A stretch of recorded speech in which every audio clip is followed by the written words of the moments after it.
All right, let's jump right in. Today we're tackling a topic that might seem, well, pretty straightforward at first glance. Military marches. And you'd think, right, what more could there be to say about putting one foot in front of the other? Exactly. Hmm. But we're going deep with this one, digging into Carl von Clausewitz's On War to see what this Prussian general from the 1800s can teach us about moving troops. Specifically, chapters 10 through 12 of Book 5. And let me tell you, those chapters are packed with insights that are still shockingly relevant, even in our modern military landscape. It's wild how he connects those dots. Like right off the bat, Clausewitz throws you for a loop by comparing marches to actual combat in terms of how destructive they can be to an army. He doesn't hold back. He's talking about the wear and tear on both the soldiers and their equipment. Yeah. And then you've got the constant threat of disease, especially back then. Oh, absolutely. That was a huge factor in 19th century warfare. And of course, the logistical nightmare of straggling troops.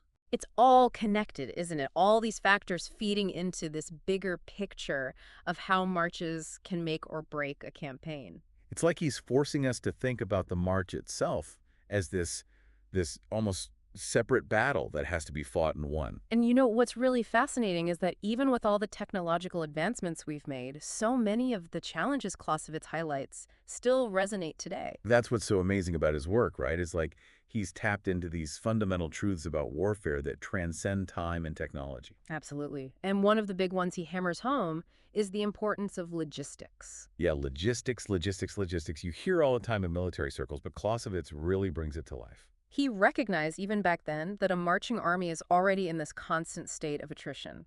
Every step they take, every day that passes, it depletes their resources, their energy, their morale. And that's before they even engage in a single battle. Exactly. So it's not just about having a good plan for when the fighting starts. It's about surviving the journey to get there. And Clausewitz uses Napoleon's 1812 Russian campaign as like the ultimate cautionary tale, right? Oh, absolutely. That campaign is a masterclass in what not to do. Clausewitz points out that Napoleon's Grande Armée, this supposedly unstoppable force, lost a huge chunk of its manpower just on the march to Moscow. It's mind-boggling when you think about it, to lose that many soldiers before a single major engagement. It really highlights how even the most brilliant military minds can be undone by poor logistical planning. And it underscores how crucial troop welfare is during a campaign. It's not just about moving bodies, it's about maintaining the health, morale, and fighting spirit of those soldiers. Absolutely. But it's not all doom and gloom with Clausewitz. He also gets into the nitty-gritty of how marches should be organized, and some of his ideas are surprisingly modern. Oh, he was way ahead of his time in many ways. Like when he stresses the importance of unit cohesion over these rigid, traditional formations. He understood that smaller, more self-sufficient units were key to moving quickly and adapting to changing circumstances. It's like he's foreshadowing so much of modern military doctrine with that idea. Exactly. Things like combined arms warfare, decentralized command structures, they all have roots in this Clausewitzian emphasis on flexibility and adaptability. Makes you realize that even back then, those seeds of modern military thinking were being planted. And you know what's fascinating? Clausewitz really gets into the nitty-gritty of marches in chapter 11. Yeah, like what kind of details are we talking about here? He digs into specifics like how far armies marched each day, how long it took them, and the impact of the terrain. This is where his experience as a soldier, not just a theorist, shines through. Okay, so what's the inside scoop from the front lines? Well, he talks about this standard 3-mile march that was considered like a regular day's work for armies back then. 3 miles, that almost sounds pleasant. A nice stroll in the park. Right, but here's the thing. Clausewitz, he wants us to understand that even this standard march was no walk in the park, especially for the average soldier. Imagine carrying all your gear, your weapons, ammunition, food, water, for 8, 10, sometimes even 12 hours a day. Oh, yeah. I forgot about that part. And often in brutal conditions. Muddy roads, scorching heat, freezing rain. Suddenly that 3-mile stroll doesn't sound so appealing. Not at all. It makes you understand why he compares marches to combat, doesn't it? It's that constant physical and mental grind. And I imagine it gets exponentially harder with larger armies. Oh, absolutely. Clausewitz talks about how the logistics, just the sheer complexity of it all, multiplies with every additional soldier. It's not just moving one person from point A to point B. It's coordinating thousands, tens of thousands. Exactly. And keeping them supplied, maintaining communication, it all becomes this massive, intricate puzzle. Imagine these columns of soldiers and equipment stretching for miles, all trying to move as one. Talk about a recipe for disaster if things aren't planned down to the last detail. And that's where Clausewitz's emphasis on troop welfare comes in again. He understood that packing soldiers into cramped quarters without proper sanitation, without rest, it breeds disease. And disease, as we know, can be just as deadly as any enemy army. Absolutely. He even talks about how a simple cold, a minor injury, things that might not be a big deal normally, could become life-threatening on a march. It really highlights the resilience those soldiers had to have. Yeah. Day after day, just to keep going. Right. And remember, they didn't have access to the same kind of medical care and supplies that we take for granted today. A simple infection could easily turn fatal. So when Clausewitz writes about the destructive potential of marches, he's not exaggerating. Not in the slightest. He's cutting through those romanticized notions of warfare and showing us the very real, very human cost of moving an army. It's a side of military history we don't often think about. But it's essential for understanding the full picture. And, it's interesting because even though modern militaries have made significant advancements in logistics and troop care, Those underlying challenges are still there, aren't they? absolutely. We might have better gear, better technology, but soldiers are still human. They get tired, they get sick, they need to be taken care of. It's a good reminder that no matter how advanced our technology becomes, the human element of warfare will always be a factor. 100%. And that leads us to another aspect of marches that Clausewitz dives into: baggage. It might seem like a small detail. But it's actually huge, right? I mean, we're talking food, tents, ammunition, all the equipment. Exactly. In Clausewitz's time, armies would often be accompanied by these massive baggage trains. We're talking hundreds of wagons carrying everything. No kidding. Oh, yeah, it was a logistical nightmare, and you can see how that would slow an army down considerably. So how did they deal with that? Did they just accept that they'd be slow-moving? Well, Clausewitz talks about how armies would sometimes make the difficult decision to leave their baggage behind. To speed up the march. Exactly. Especially if they needed to move quickly, say, to surprise an enemy or reinforce a position that was under attack. It makes sense, but it's also a risky move. What if they couldn't catch up to their supplies later? It was a gamble for sure. Clausewitz points out that there were times when armies had to abandon their baggage altogether and rely on foraging to survive. Wow. Talk about desperate times. It's a great example of how commanders were always trying to strike that balance. Between speed and logistics. Exactly. Between the need to move quickly and the need to keep their troops fed and supplied, and there was no easy answer. No easy answers in warfare, that's for sure. But, it's interesting to think about how those constraints, those limitations, sometimes force them to come up with innovative solutions. Oh, absolutely. In Clausewitz, he contrasts the armies of his time with those of Frederick the Great.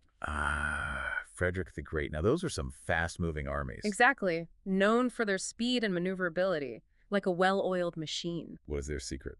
Well, one of the key factors was their ability to march light and live off the land. They didn't carry around these huge baggage trains. They relied more on foraging.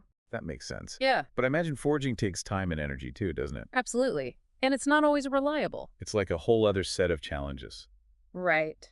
If your troops are spending all their time and energy searching for food, that's less time and energy they have for marching or, preparing for battle. I guess there's no such thing as a perfect solution. Exactly. And that's a key takeaway from Clausewitz. He's constantly emphasizing that there are trade-offs with every decision. Yeah, it's like you're constantly trying to find that sweet spot, but the ground keeps shifting.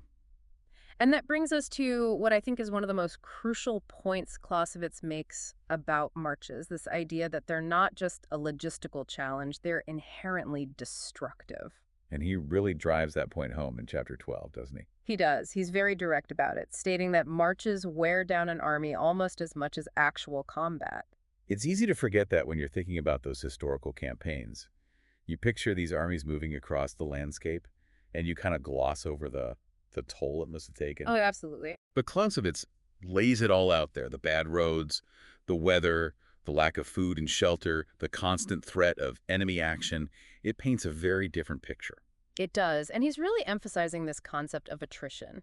It's not always about these big, decisive battles. Sometimes it's that slow, grinding down process that ultimately determines the outcome of a war. And he uses Napoleon, again, to illustrate this point. Right, he comes back to the 1812 Russian campaign, focusing specifically on the march from the Niemen River to Moscow. Which if I remember correctly, was a disaster for Napoleon. A complete disaster. And Clausewitz uses it to show how even the most powerful armies can be essentially crippled by the attrition of a long march. We're talking about Napoleon's Grande Armée here. Considered one of the most formidable fighting forces in history. Exactly. And yet they lost a significant portion of their fighting strength just on that march to Moscow, before the major battles even began. That's insane. Just imagine the numbers. All those soldiers who never even got the chance to fire a shot because they succumbed to exhaustion, disease, starvation. It's a powerful reminder of the logistical realities of warfare in that era. I mean, they didn't have trucks and trains and planes.